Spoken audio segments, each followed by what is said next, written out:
फिक्र में अब भारत के पड़ोसी नेपाल की बात करते हैं, जहां आज ऐतिहासिक परिवर्तन हुआ है। 35 वर्ष के एक रैपर बालेन शाह नेपाल की सत्ता के शिखर पर पहुंच गए। इंजीनियर से रैपर और रैपर से नेता बने बालचंद्र शाह बालेन, जिन्हें लोग बालेन शाह भी कहते हैं। उन्होंने 47वें प्रधानमंत्री के रूप में पद और गोपनीयता की शपथ ली। नेपाल में 5 मार्च को आम चुनाव हुए थे, जिसमें बालेन शाह की पार्टी राष्ट्रीय स्वतंत्र पार्टी यानी आरएसपी ने भारी बहुमत हासिल किया। आरएसपी ने 275 सदस्यीय प्रतिनिधि सभा में 182 सीटें जीती। बालेन ने खुद 4 बार प्रधानमंत्री रह चुके केपी शर्मा ओली को उनकी मजबूत सीट झापा 5 से भारी अंतर से हराया है।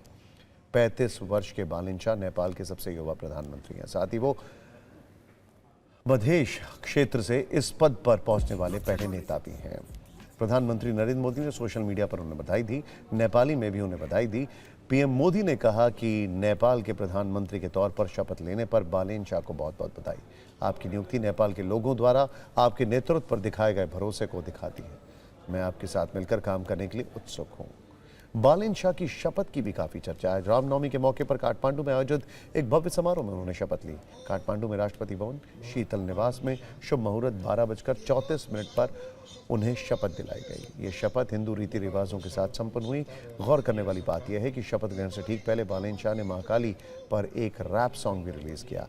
इस गाने में उनके चुनावी अभियान के दृश्य दिखाए गए। इस गीत के जरिए चुनाव के बाद उन्होंने अपना पहला संदेश दिया, जिसमें नेपाल के लोगों से एकता बनाए रखने का आह्वान किया। उन्होंने कहा कि एकता की शक्ति ही मेरी राष्ट्र शक्ति है। समारोह में हिंदू और बौद्ध परंपराओं का सुंदर मिश्रण देखने को मिला, जिसमें 7 ब्राह्मणों ने शंखनाद किया, 108 युवा ब्राह्मणों द्वारा स्वस्ति वाचन किया गया और 107 लामाओं ने बौद्ध मंत्रों का पाठ किया। 7 शंखनादकों ने शंख बजाकर कार्यक्रम की शुरुआत की। शपथ के बाद एक बेहद भावुक पल देखने को मिला, जब बालेन शाह ने अंतरिम प्रधानमंत्री सुशीला कार्की को गले लगा लिया। पिछले साल जेन जी प्रदर्शन के बाद नेपाली सुप्रीम कोर्ट की पूर्व चीफ जस्टिस सुशीला कार्की को अंतरिम पीएम बनाया गया था। आज बालेन शाह नेपाल के सबसे ताकतवर पद पर है। चुनाव में बड़े बड़े धुरंधरों को धूल चटाकर वो नेपाल के सबसे कम उम्र के पीएम बने। हालांकि आज से कुछ वर्ष पहले तक उनका राजनीति से दूर दूर तक कोई रिश्ता नहीं था, बल्कि उनकी पहचान एक रैपर के तौर पर थी। अब बालेन शाह का भारत के एंगल से मायने समझते हैं। देखिए, सवाल है कि नेपाल में नई सरकार का भारत के प्रति क्या रुख रह सकता है। युवा नेता बालेन के सत्ता में आने से भारत के साथ रिश्तों पर क्या और किस तरह असर पड़ सकता है, इसे समझने के लिए आपको थोड़ा सा बैक स्टोरी देखनी होगी। काठमांडू का मेयर बनने के बाद उन्होंने कई ऐसे कदम उठाए जिन्हें भारत के खिलाफ सख्त रुख के तौर पर देखा गया। बड़ा विवाद तब हुआ जब 2023 में उन्होंने अपने दफ्तर में ग्रेटर नेपाल का नक्शा लगवाया। तब इसे भारत की संसद में लगे अखंड भारत के मानचित्र के जवाब के तौर पर देखा गया था।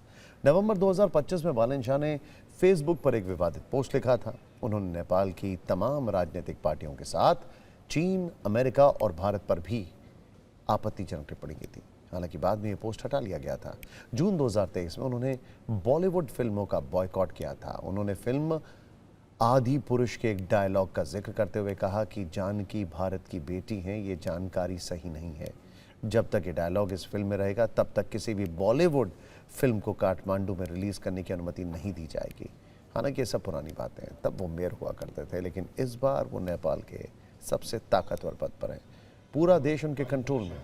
ऐसे में भारत के साथ रिश्तों पर क्या असर पड़ सकता है, एक्सपर्ट्स क्या कहते हैं, आइए देखते हैं। मुझे लगता है कि भारत और नेपाल के संबंधों में श्री बालेन शाह के प्रधानमंत्रित्व में एक नया युग शुरू हो सकता है, जो कि पिछले 35-36 सालों से अलग और ज़्यादा प्रकाशित होगा। नेपाल की जो